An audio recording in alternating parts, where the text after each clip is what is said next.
Me empano, me duermo, venga, vamos. Venga, modo podcast.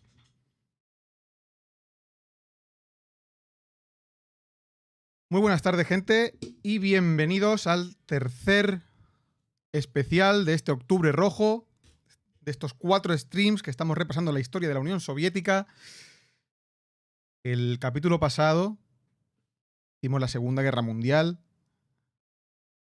y el mundo, obviamente, después de la Segunda Guerra Mundial, cambia en todos los aspectos.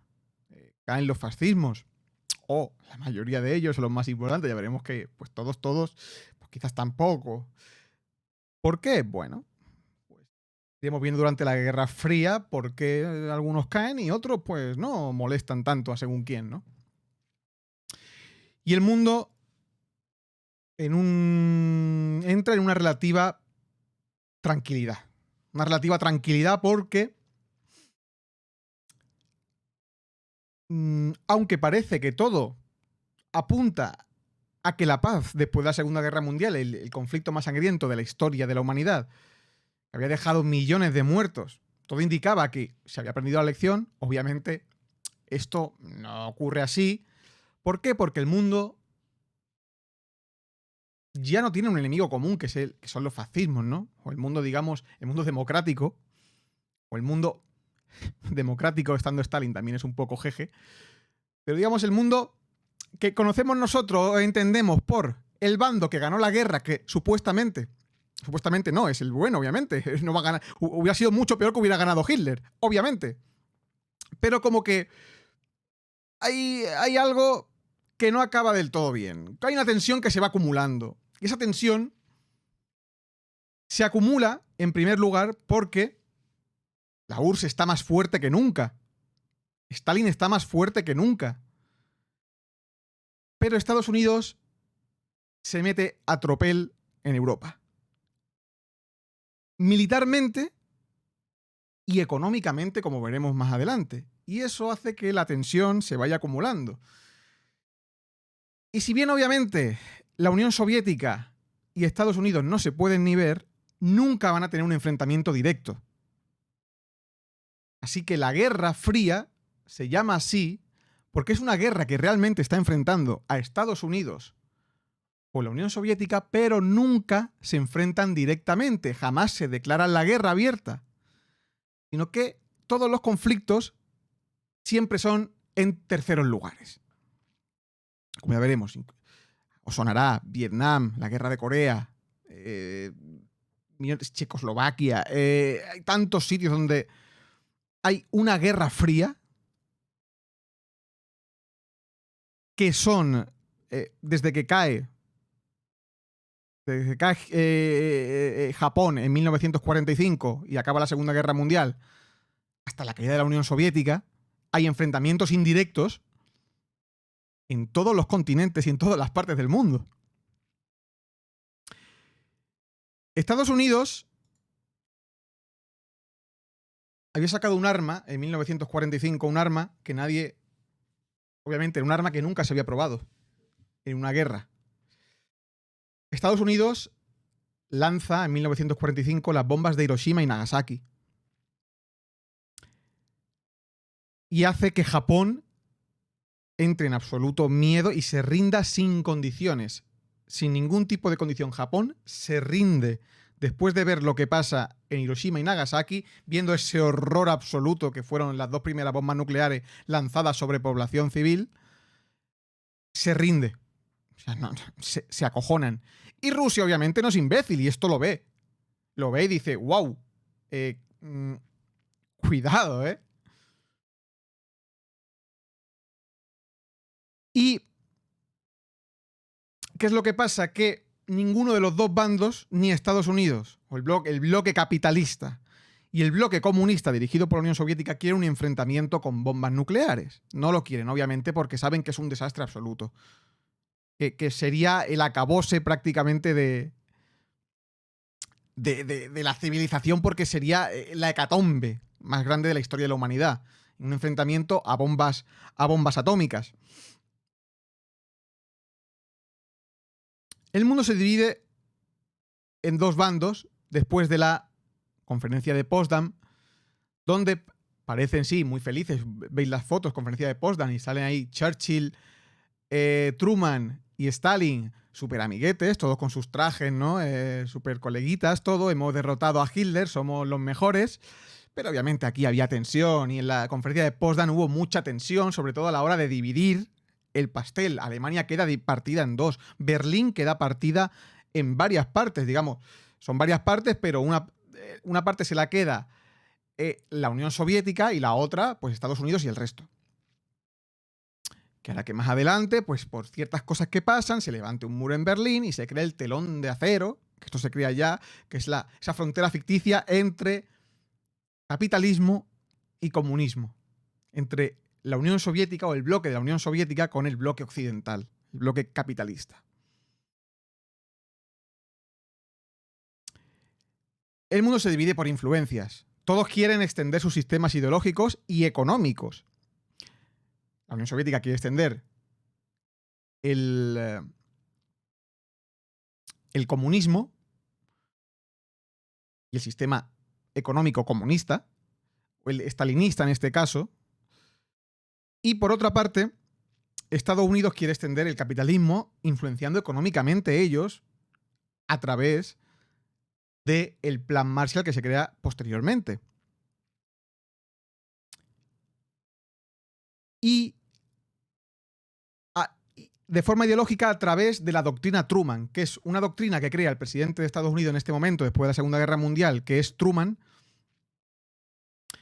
que es básicamente un mecanismo de intervención económica e ideológica para, literalmente, frenar el avance del comunismo en el mundo. Es tal cual esto. Es tal cual esto. Y esto llevará a mucho dolor y mucho sufrimiento, sobre todo en la zona del Caribe y en la zona de Latinoamérica. Para Estados Unidos y para Truman en particular, él tenía a Latinoamérica, sobre todo la zona del Caribe, como el patio trasero de Estados Unidos. O sea, América son ellos y lo que hay alrededor es el patio de recreo donde ellos van jugando, van poniendo, quitando gobernantes. Lo que ha sido siempre Latinoamérica para Estados Unidos, o para la política exterior de Estados Unidos, y en esta época, desde esta época hasta los años 80, 90, de forma muy, muy violenta. Y sin ningún tipo de remordimiento a la hora de quitar y poner gobiernos, y apoyar a lo que hiciera falta con tal de que no se extiendan las ideas comunistas. O una idea fuera de su planteamiento, fuera de su influencia ideológico-económica.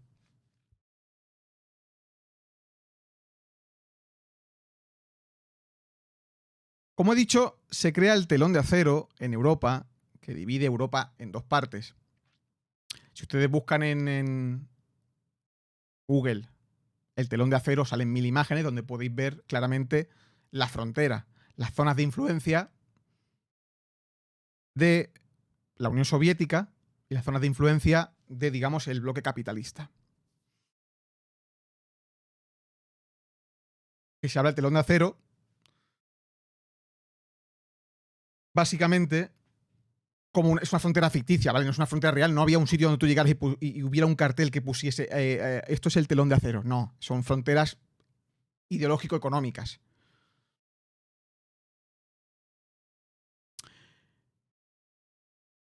¿Qué es lo que pasa? Que en 1946 se dice que aquí empieza realmente la Guerra Fría. Porque en Grecia tiene lugar una guerra civil entre el 46 y el 49, en la que los partisanos comunistas combatían contra el gobierno monárquico apoyado por el ejército británico. Y se ha dicho siempre que esto fue decisivo para el comienzo de la Guerra Fría. Los británicos no pueden contener el avance de estas guerrillas comunistas y piden la intervención directa de Estados Unidos.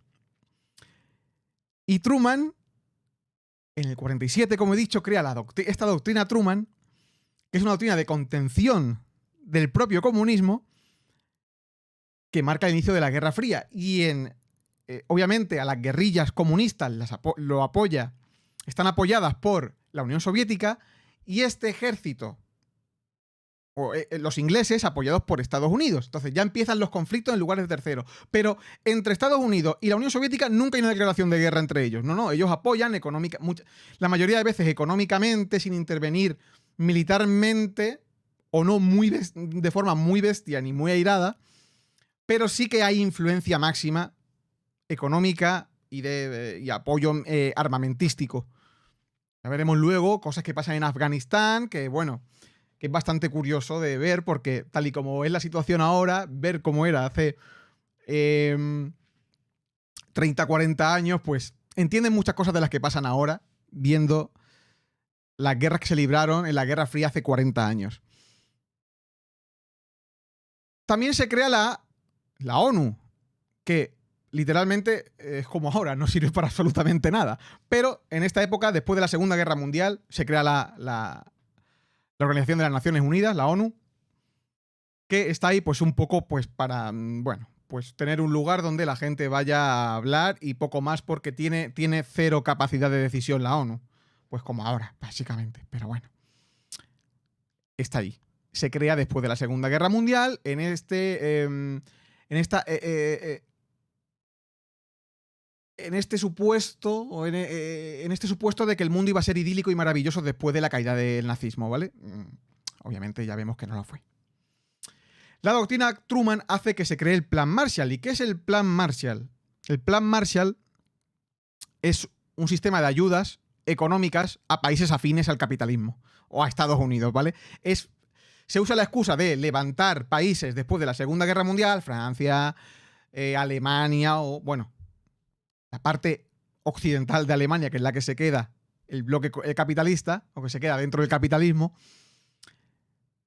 pero también se financia en otros lugares, en los años 60, con el Plan Marshall, obviamente, aunque aquí hasta que no se estudió bien de verdad, Franco había levantado España sola, económicamente, cuando se descubrió que en los años 60 hubo una inflación de dinero estadounidense bestial. Entonces, jaja XD, Estados Unidos financió al franquismo. Eso es algo obvio, si no ese dictador no aguanta 40 años ahí, si no hubiera tenido la protección de un titán como Estados Unidos. ¿Por qué? Porque a Estados Unidos ya le venía bien que hubiera un anticomunista papanatas y que no fuera ningún peligro, a diferencia de Hitler o Mussolini, y que no fuera un peligro, o sea, un peligro más allá de las fronteras españolas. Obviamente lo que fue es un peligro para dentro de las fronteras españolas, ese enano cabrón cabreado. Ya le venía bien el anticomunismo de Franco. Podían tener bases en España, la base de Morón, por ejemplo. Hay muchísima presencia del ejército estadounidense en España. ¿Por qué? Porque es un sitio de puta madre para tener a la URSS vigilada de cerca. Entonces ya le viene bien, y tener el Mediterráneo controlado. Ya le viene bien a Estados Unidos que Franco esté ahí. Ya os digo yo que si a España no hubiera llegado el Plan Marshall, hubiera llegado dinero de Estados Unidos, Franco no dura 40 años en el gobierno. O sea, no dura 40 años. Hubo una inyección económica bestial en los años 60, en el franquismo, y el dinero venía de Estados Unidos. Y eso es innegable.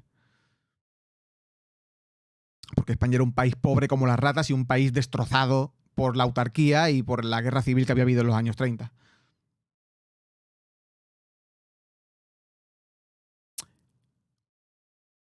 La Unión Soviética, cuando ve el Plan Marshall, cierra las fronteras de Alemania. ¿Para qué?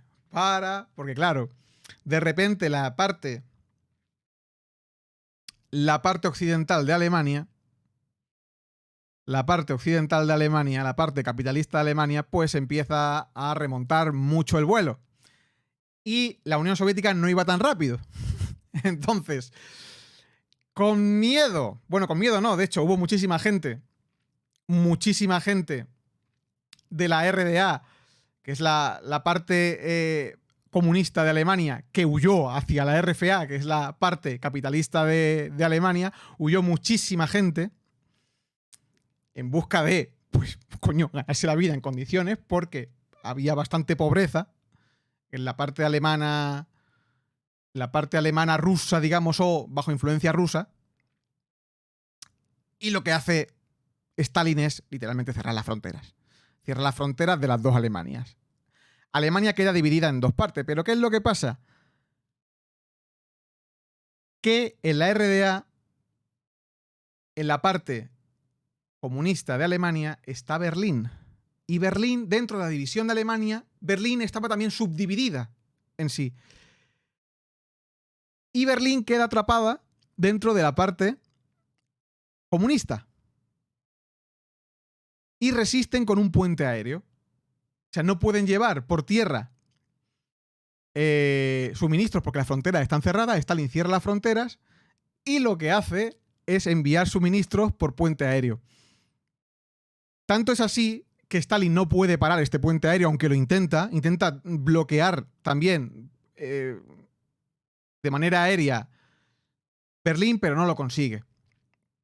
Y Stalin finalmente tiene que ceder y tiene que desbloquear las fronteras porque no hay manera de frenar que sigan abasteciéndose y que todo sea maravilloso en la parte capitalista de Berlín. Entonces, ¿qué es lo que hace para contrarrestar el plan Marshall? ¿Qué es lo que hace Stalin? Crea la Cominform. Que la Cominform es literalmente en plan Marshall, pero a la soviética. O sea, se crea un control económico más elevado, se van repartiendo influencias y ayudas económicas entre los diversos estados, tanto de la Unión Soviética como satélites y aliados de la Unión Soviética. Pero en Yugoslavia, Tito no traga con la Cominform.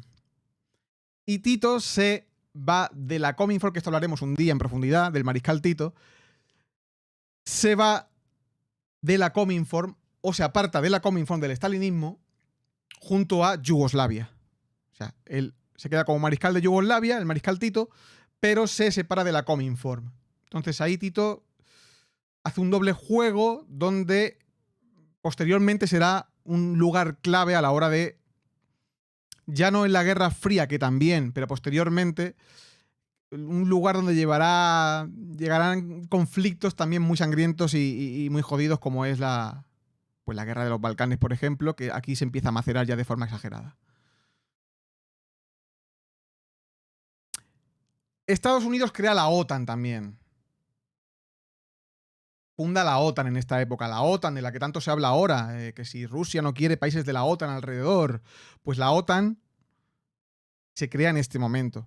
Es el momento de creación de la OTAN, donde es una organización de los países aliados, donde se alían militarmente, en este caso, en contra de una agresión externa, pero la OTAN se crea básicamente para parar militarmente a la Unión Soviética y que la Unión Soviética se lo piense dos veces antes de atacar según qué país y según qué cosa.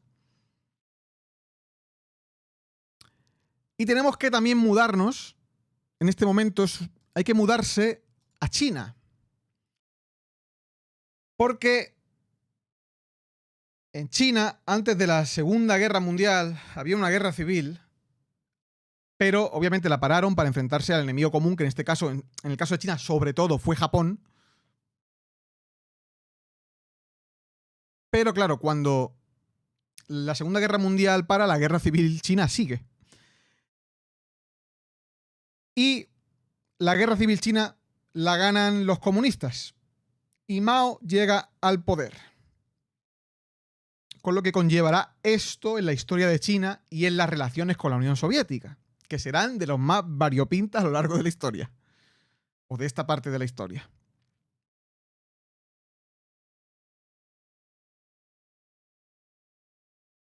Se multiplica en esta época, obviamente, como he dicho, la Unión Soviética no es imbécil, China tampoco, nadie es imbécil en esta época, y empiezan a multiplicarse las bombas atómicas, las bombas nucleares, van creciendo, pum, pum, pum, van creciendo, van creciendo, van creciendo, van creciendo, van creciendo.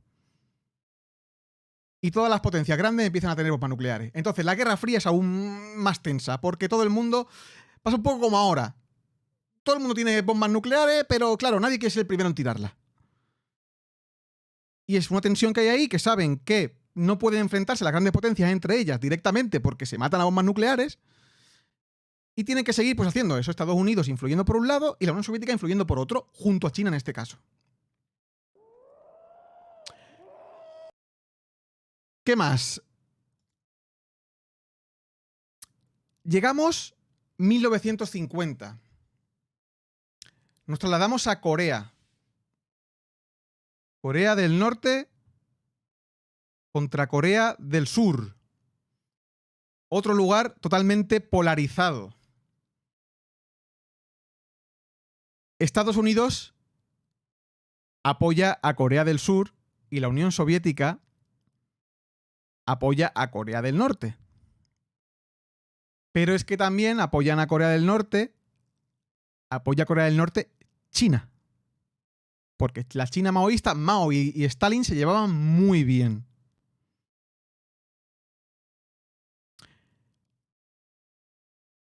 Estados Unidos llega a un punto en que amenaza con tirar bombas nucleares.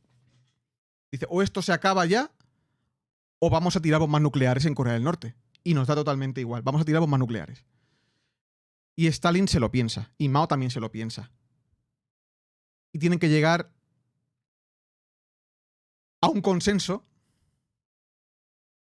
porque si no iba a ser un Hiroshima y Nagasaki 2. Tienen que llegar a un consenso. Estoy explicando esto muy por encima, ¿vale? Un día hablaremos solo, haremos un podcast solo de la guerra de Corea que tiene tralla y metralla, pero no puedo estar obviamente 1 hora y algo que dura el podcast hablando de Corea, que da, pero porque no tiene sentido. Pero básicamente quiero que os quedéis con esto. Vamos a ver muchos sitios, vamos a dar muchos saltos en el mundo hoy.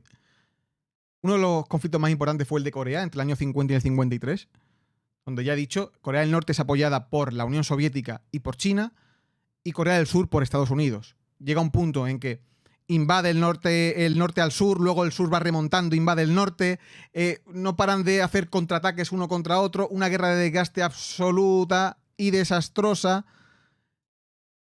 Y llega un punto en que Estados Unidos dice, mira, o esto se acaba o tiro bombas nucleares. Y ya todo el mundo hace, vale, quietos. Quietos todo el mundo. Quietos todo el mundo, vale, vamos a firmar armisticio, creamos la frontera, que es la actual frontera de Corea. Y aún siguen los conflictos, obviamente. Corea del Norte y Corea del Sur, no sé si lo saben ustedes, pero tienen la guerra declarada, siguen en guerra. No se atacan, o no se atacan tanto como antes. También es verdad que porque Corea del Norte, ya me dirás tú con qué va a atacar, pero siguen en guerra y seguirán hasta que, pues yo qué sé, ¿hasta cuándo? Pues supongo que hasta que alguien se rebele en Corea del Norte y eche a la familia de desgraciados déspotas que tienen ahí arriba. Entonces, a saber cuándo acaba esto. Hemos dicho que la guerra de Corea es del año 50 hasta el 53. Y en el 53 sucede una cosa. Y es que el camarada Stalin la palma, no es inmortal. Stalin, sí, muere en el 53. Y le sucede Khrushchev. A ver, en realidad no le sucede Khrushchev, ¿vale? Le sucede Malenkov, pero claro, Malenkov dura 2 años y lo obligan a dimitir. Era un pelele porque hay una especie de guerra interna entre Khrushchev y Malenkov que al final gana Khrushchev.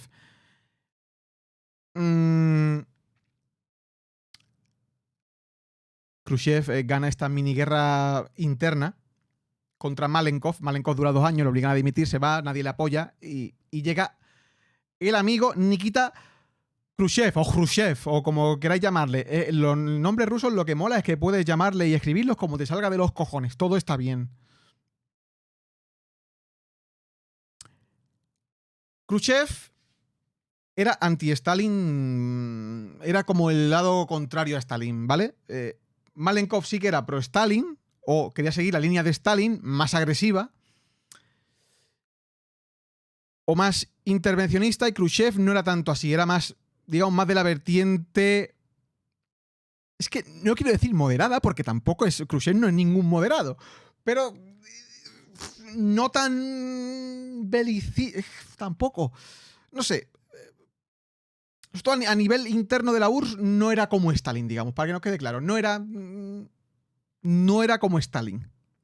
Y de hecho se llevaba bastante mal con Stalin. Y hemos dicho, que esto es importante, que Mao sí que era muy amigo de Stalin. Por lo cual, China rompe peras con la URSS. rompe peras con, digamos, con la corriente marxista-leninista de la Unión Soviética. Y se pelean, incluso llega a haber amenazas y conatos de pegarse bombazos entre China y la Unión Soviética. No llegan a nada, pero hay amenazas entre ellos bastante serias, de os vamos a reventar a putiazos los unos a los otros, En el año 55, la Unión Soviética crea el Pacto de Varsovia, que sirve para reforzar las alianzas entre los miembros satélites de la Unión Soviética a nivel militar, ¿vale? Es un refuerzo militar para los países satélites de la Unión Soviética. Es decir, si en algún país satélite hubiera una amenaza o un conato de que pueda haber una intervención del bloque capitalista por lo que sea, la Unión Soviética está capacitada y tiene el permiso para poder intervenir militarmente y ayudar militarmente, sobre todo militarmente, más que económicamente, a esos países supuestamente atacados por el bloque capitalista. Y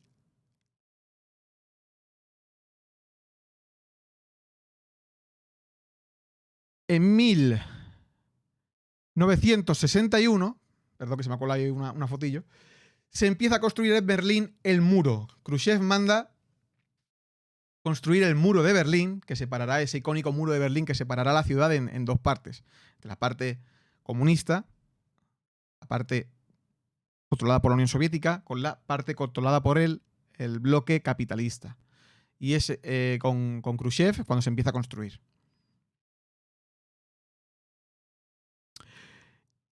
Pero también la Guerra Fría no fue solo económica y militar. También fue una guerra científica y de avances tecnológicos a ver quién avanzaba más y más rápido. Y en esta época es la famosa época de, a ustedes les suena, la carrera espacial. En el año 1957, la Unión Soviética lanza el Sputnik al espacio. Y después de lanzar el Sputnik al espacio en el 57,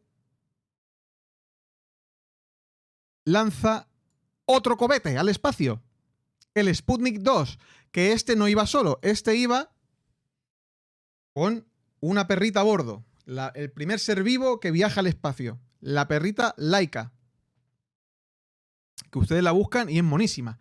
Spoiler, Laika no sobrevivió. Ya lo siento, Laika no sobrevive. El Sputnik 2 va con Laika al espacio. Justo un año después, en el 58, Estados Unidos manda el primer cohete al espacio del bloque capitalista. Pero ya no eran los primeros, y aquí la URSS llevaba mucha ventaja. Tanto es así que en el 61 ya no es un animal, ya no es un perrete el que viaja al espacio, sino que, por primera vez en la historia, un ser humano, una persona, viaja al espacio. El camarada Yuri Gagarin. Yuri Gagarin, a bordo del Vostok 1, viaja al espacio y vuelve. El tío es un máquina, es un fenómeno, un tío es un grande. Yuri Gagarin. Pero, ¿qué es lo que pasa? Que la Unión Soviética empieza a tener unos pequeños problemillas económicos, ¿no? Y Estados Unidos empieza a invertir una pasta que flipas en la NASA. ¿Por qué? Porque quiere dar el golpe definitivo. La NASA quiere dar el golpe definitivo. Y en 1969, después de seguir enviando a todo el mundo muchos cohetes y muchos satélites al espacio, en 1969, el Apolo 11 llega a la Luna, aluniza, que no aterriza, aluniza, y Neil Armstrong pisa la Luna por primera vez, el primer hombre que pisa la Luna. Y planta la bandera de Estados Unidos. El bloque capitalista, los primeros en llegar, no fueron los primeros en ir al espacio, pero sí fueron los primeros en llegar a la Luna. Y esto fue obviamente el golpe moral definitivo de Estados Unidos a la URSS en la carrera espacial. O sea, ya, ¿qué iban a hacer? A Marte no podían llegar. ¿Qué había después de esto? Pues poca cosa más. No podían hacer nada ya los rusos y, bueno, pues sí, siguieron obviamente enviando satélites, mejorando tecnología, pero después del golpe del 69 con el Apolo 11, aquí moralmente la victoria se la llevó Estados Unidos.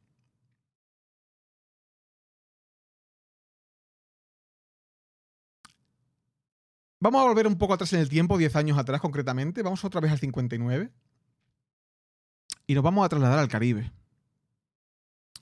En el año 59, en una islita, un islón, no es una islita, es una pedazo de isla, llamada Cuba, no sé si os suena, un par de señores consiguen echar a un dictador militar.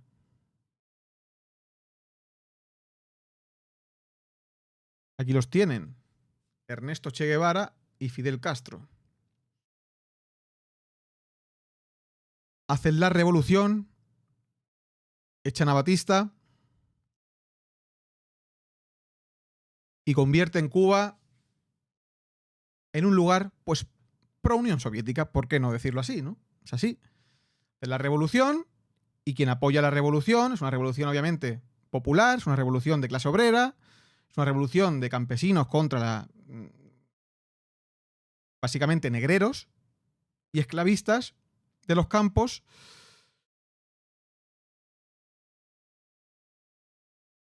Ernesto el Che Guevara, Fidel Castro controlan la isla de Cuba y esto a Estados Unidos tener al lado de Florida una isla procomunista tan bien situada en el mapa, tan ventajosa militar y estratégicamente en el mapa, no le hace ni puñetera gracia. Tanto es así que 2 años después, en el 61,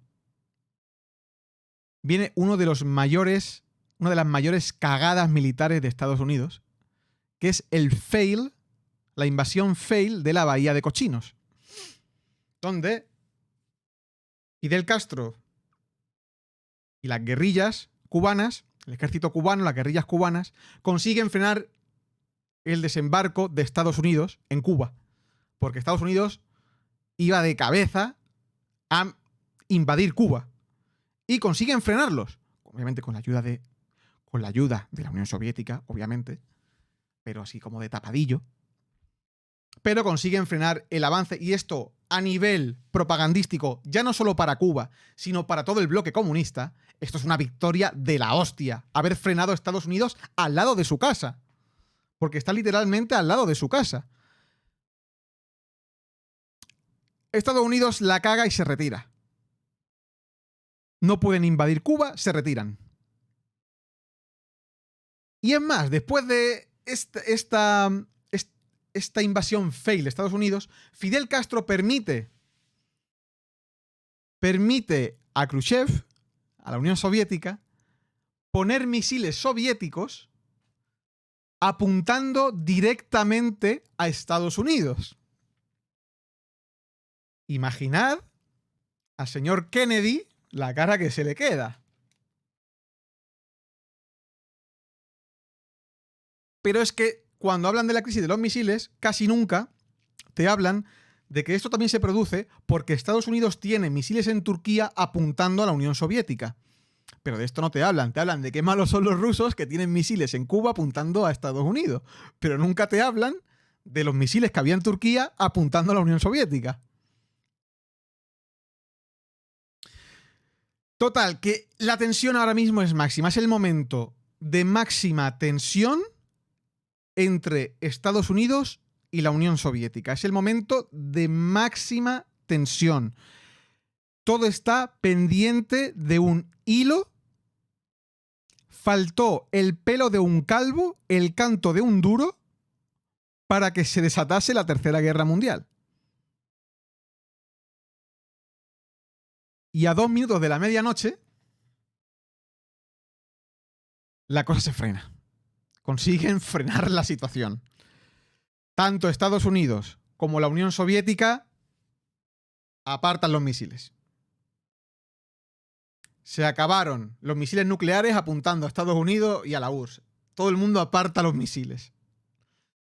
Al final se cagaron encima, pero esto a 2 minutos de la medianoche del plazo que se había puesto Estados Unidos para empezar a pegar misilazos, y la URSS igual, empezar a pegar misilazos, y eran misiles nucleares, ¿eh? Tanta es la tensión que por primera vez también, después de esta tensión extrema que se vivió, se crea el teléfono rojo, que es un teléfono exclusivo que une la Casa Blanca con el Kremlin. El teléfono que solo tienen el presidente de Estados Unidos y el presidente de la Unión Soviética. En este caso, cuando se crea el teléfono rojo, eran Kennedy y Nikita Khrushchev.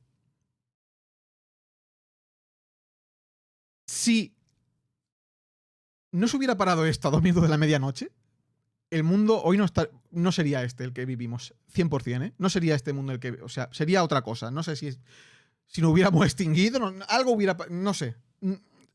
100% el mundo no hubiera sido igual. Hubiera sido un holocausto nuclear a una magnitud colosal. Porque ya no... Obviamente no es solo Estados Unidos y la URSS. Son todos los países que apoyan a unos y a otros. Imaginad China en una guerra. Imaginad la India en una guerra. Toda Europa en una guerra otra vez, después de haberse reconstruido 20 años antes, o 25 años antes de la Segunda Guerra Mundial, hubiera sido un cambio radical, a saber dónde hubiera desencadenado esto.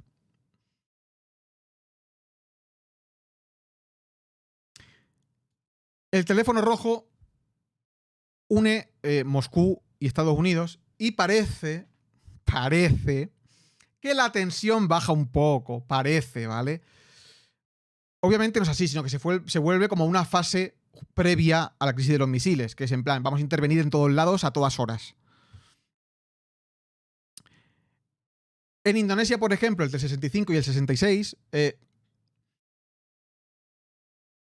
hay más de 500.000 asesinados, ¿vale? 500.000 simpatizantes comunistas asesinados en Indonesia. En un año. Obviamente, había dinero de Estados Unidos por en medio, financiando al otro bando. Volvemos a lo mismo. En Checoslovaquia, por poner un ejemplo europeo, en Checoslovaquia, en el 68, y en Francia también en el 68, hay revoluciones. La de Checoslovaquia es totalmente aplastada por el ejército rojo, que Rusia directamente, la URSS envía directamente ejército a Checoslovaquia para frenar el conato de revolución. Y en Francia hay una revolución muy bonita, que es la del 68, que tampoco acaba bien. Algún día haremos un podcast especial de la revolución del 68 en Francia, que es muy bonita de estudiar. Pero básicamente, para que lo tengáis claro, son revoluciones que acaban en nada. Tanto la anticomunista, que fue la de Checoslovaquia, ¿no? Ese alzamiento en contra del yugo del Comintern, el yugo del Pacto de Varsovia, que era un yugo bestial. La URSS lo aplasta, y en el 68, esa revolución, digamos, más popular, que es la de Francia, también es intervenida y aplastada. Llegamos ya a los años 70. Llegamos a Chile.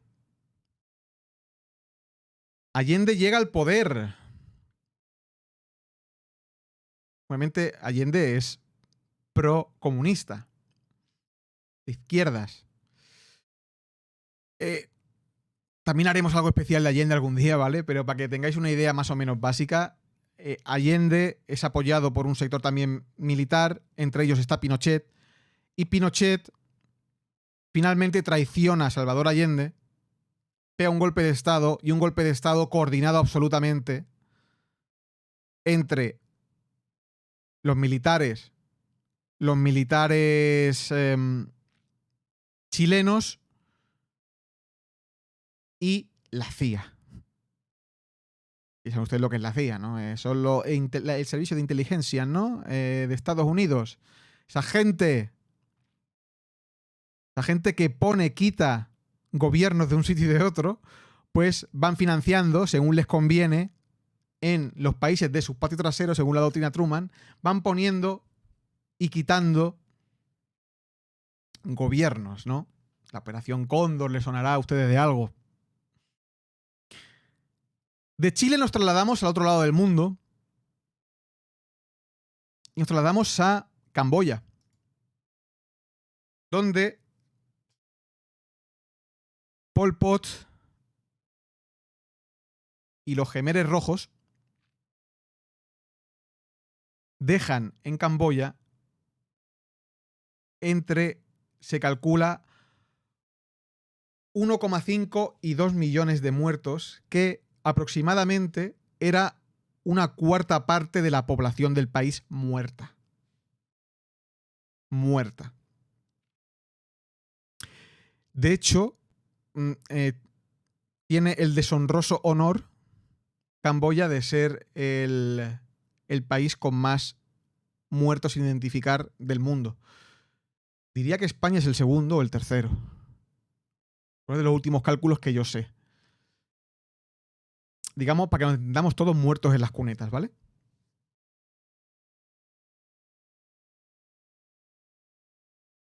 Pues sí, esto es de esta época. Y obviamente a Pol Pot, a los Jemeres Rojos, los apoyaba la Unión Soviética, ¿eh? Y ya para finalizar este recorrido de lugares donde hubo enfrentamientos indirectos de esta Guerra Fría entre el bloque comunista y el capitalista, vamos atrás en el tiempo, porque esto es una guerra. Voy dando saltos en el tiempo porque son guerras que se van solapando entre ellas. Tenemos que trasladarnos también al sudeste asiático, pero en este caso nos vamos a Vietnam.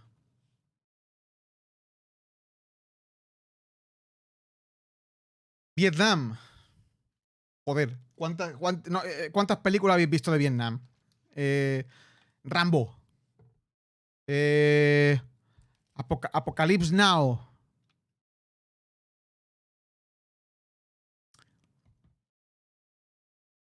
En 1955, Forrest Gump, es verdad, también Forrest Gump, sí señor.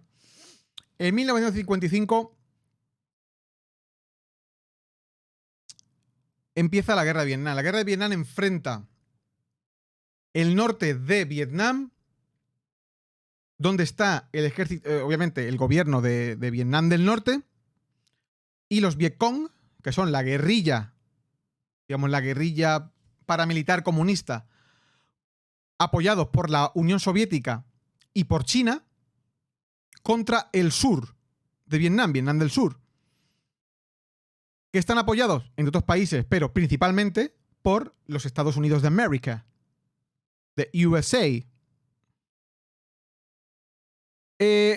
La participación de Estados Unidos aumentó con el presidente Kennedy, ¿vale? Aquí en esta guerra hubo varios presidentes, pero con Kennedy, una persona que, amante de la propaganda, bajo el presidente Kennedy aumenta la participación militar a través de un programa que se llamaba MAG, con 2 As, MAG, y pasan de tener más o menos, creo que eran unos 15.000 soldados,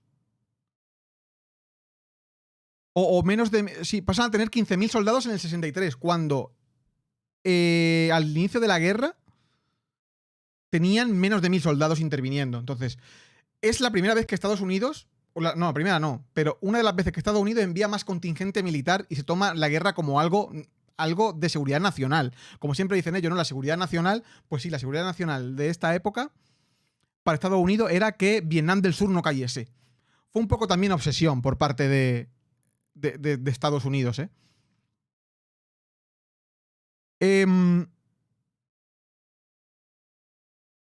Cuando Estados Unidos envía en el 63, o ya en el 63 están enviando a todas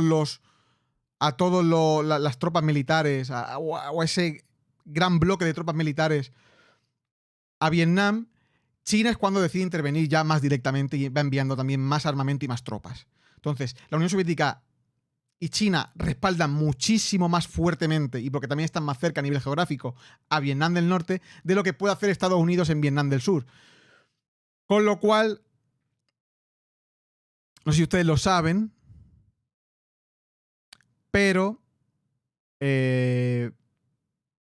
Vietnam del Sur acaba perdiendo la guerra y es el mayor desastre militar de la historia de Estados Unidos. El mayor desastre militar de la historia de Estados Unidos. Y eso que Estados Unidos se esforzó tela para que esto no fuese así.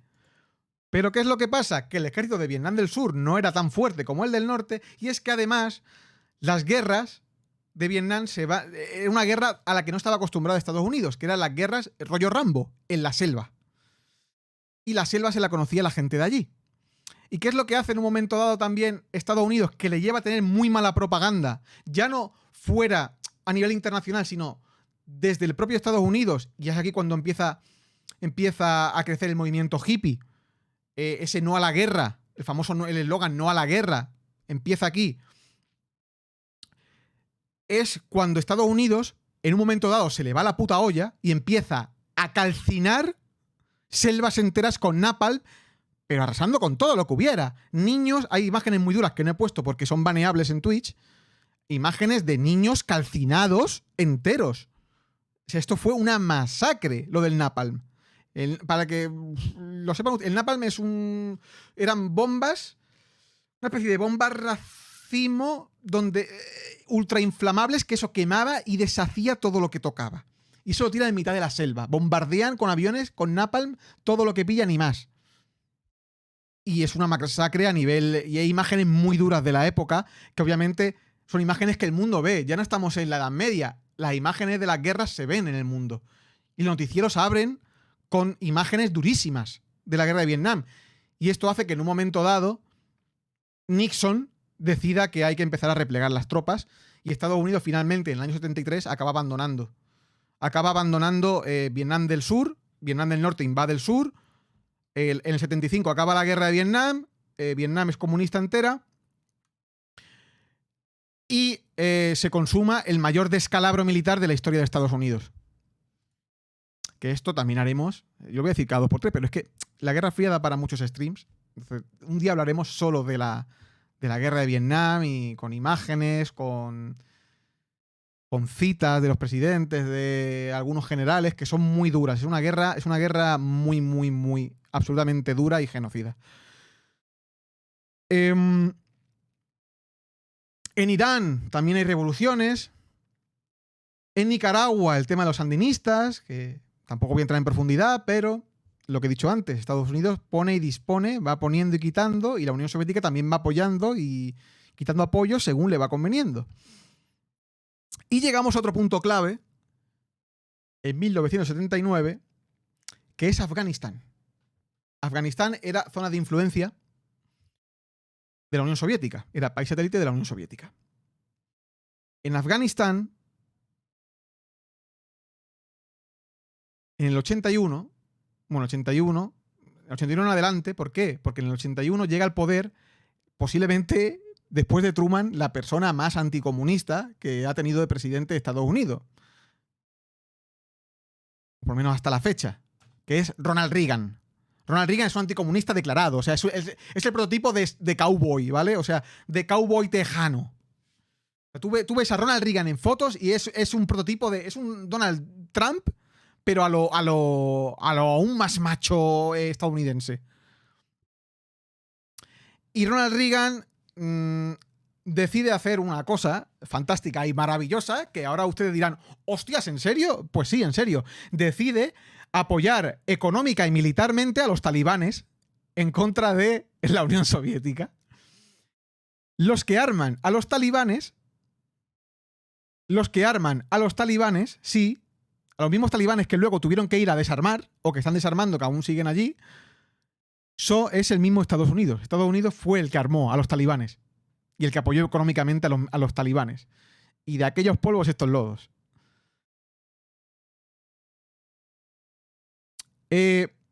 Tanto es así, tan bestia es esta guerra, o tan peligrosa es esta guerra para la Unión Soviética, que aunque realmente no es un lugar estratégicamente rico, ni tampoco militarmente es algo que merezca tanto la pena, sí que fue un motivo de conflicto tocho internamente en la Unión Soviética porque era una derrota significativa, ¿no? Que 4 descalabrados en los montes estuvieran echando al ejército de la Unión Soviética. Y la Unión Soviética decide invadir militarmente con un ejército descomunal Afganistán. Sí, consiguen pacificar a Afganistán en ese momento, pero ¿qué es lo que pasa? Que el desgaste es brutal, porque es que Estados Unidos no para de armar y de enviar pasta a los talibanes. Y el ejército de la Unión Soviética se va desgastando. Tanto es así que llega un punto en que tienen que abandonar Afganistán. Y se conoce como uno de los mayores descalabros de la Unión Soviética a nivel militar. La primera guerra de Afganistán. Entre otras cosas, también en esta época se bombardea la Libia de Gaddafi, que Gaddafi ya está por aquí en los años 80. Se bombardea la Libia de Gaddafi y van metiendo pasta tanto la Unión Soviética como Estados Unidos en diferentes países para ir dando golpes de estados en diversos países del mundo. Y en 1985, y aquí nos vamos a quedar, en 1985 llega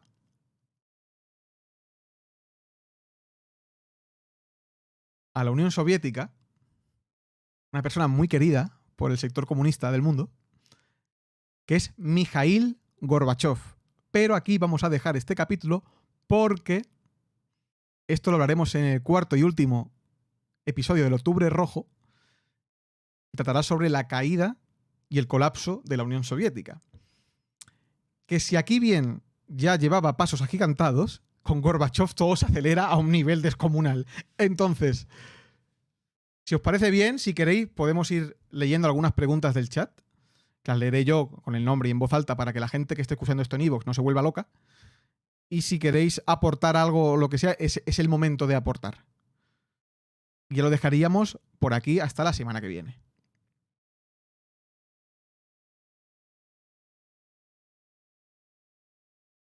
Venga, gente, hablen. No pasa en los silencios, no pasa nada porque yo luego voy cortando, entonces da igual. ¿Una pregunta, alguna cosa? Venga, vamos, dale.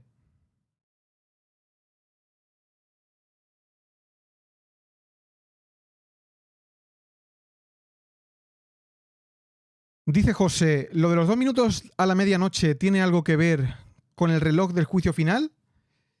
Sí. Es que literalmente, claro, si hubieran lanzado bombas nucleares unos a otros, pues igual no estamos ni aquí. Dice Kobiman, si no me equivoco, me suena que la Unión Soviética va a Afganistán también porque el gobierno de Afganistán les pide ayuda militar para luchar contra los talibanes. Sí, pero ¿realmente quién gobernaba Afganistán? ¿Ese gobierno de Afganistán o eran títeres de la Unión Soviética? You know what I mean. Al final eran gobiernos títeres. Afganistán era satélite de la Unión Soviética. Entonces, da igual que hubiera pedido ayuda o no, iban a ir igualmente. Y más sabiendo que Estados Unidos estaba metiéndole pasta a los talibanes. O sea, no son tontos.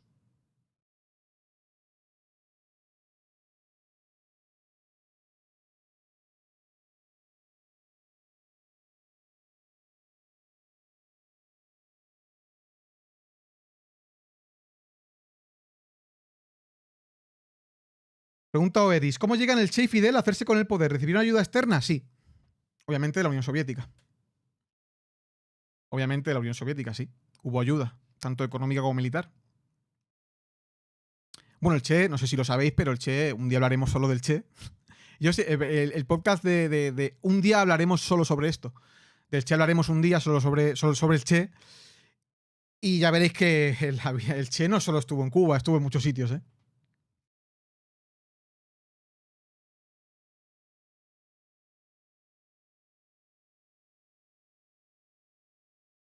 Zara de la izquierda.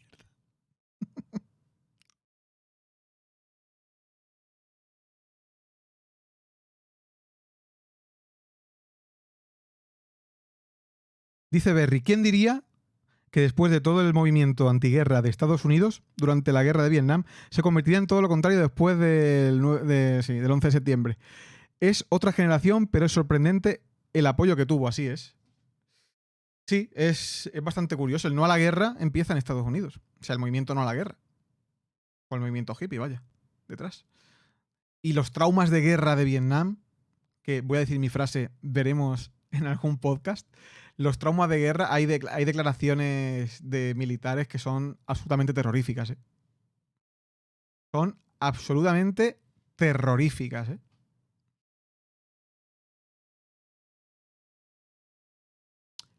Pregunta Nash, ¿el bloqueo comercial a Cuba tiene que ver con la Guerra Fría o hay más cositas? Tiene que ver con la Guerra Fría. A Estados Unidos aún no se le ha olvidado Bahía de Cochinos, ¿eh? Estados Unidos va a tener siempre entre ceja y ceja que Cuba sea suya, ¿eh? Pero siempre, ¿eh?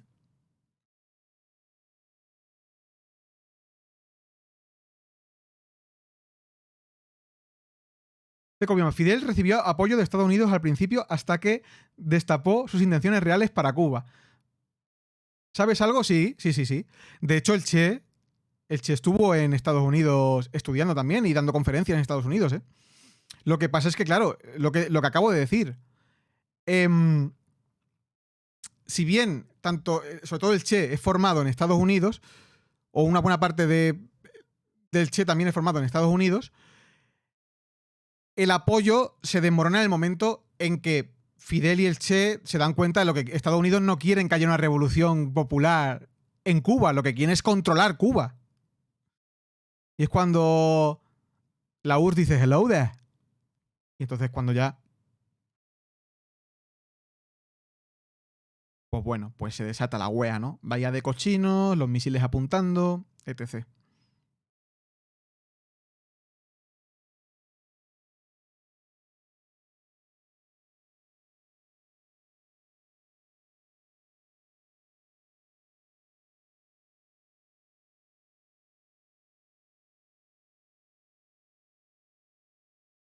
¿Una cosita más? O ya voy haciendo aquí el corte. O luego tengo que editarme la pela. Puedo decir ahora pingo, pingo, culo, culo, tetas. Y lo corto y ya está.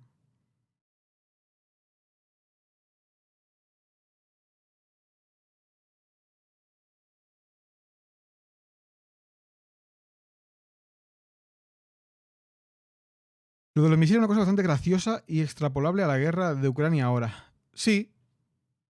A ver, la Guerra Fría es una guerra de amenazas constantes, ¿eh? Entonces.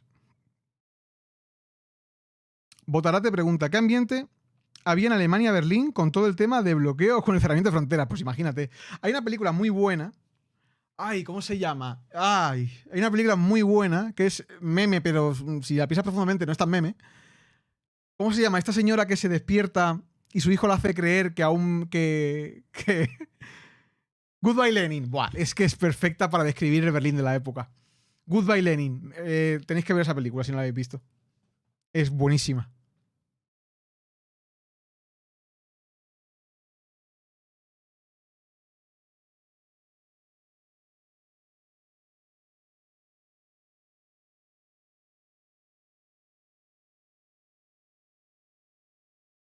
Pregunta José, a nivel interno, ¿cómo era la Unión Soviética? ¿Cuánto exagerado es la imagen de que se vivía en la mierda?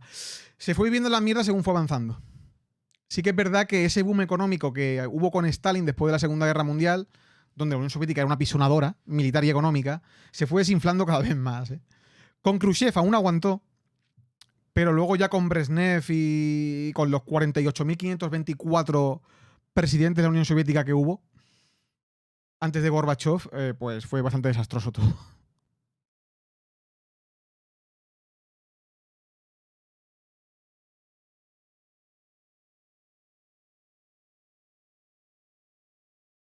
Sí, esa trashuesa es. Pues nada, voy a cortar el podcast aquí, ¿vale? Que luego yo esto hago retoques y toda esta mierda que he dicho anteriormente la hago, uy, sí, sí, cortar, pegar y se queda increíble. Pero corto por aquí, ¿vale? Me pongo serio, hago el corte y seguimos hablando. Pues hasta aquí este tercer programa de especial de Octubre Rojo, donde hemos pasado por encima en la Guerra Fría. No, no me ha gustado esto, voy a repetir, ¿vale? Voy a repetir, ¿eh?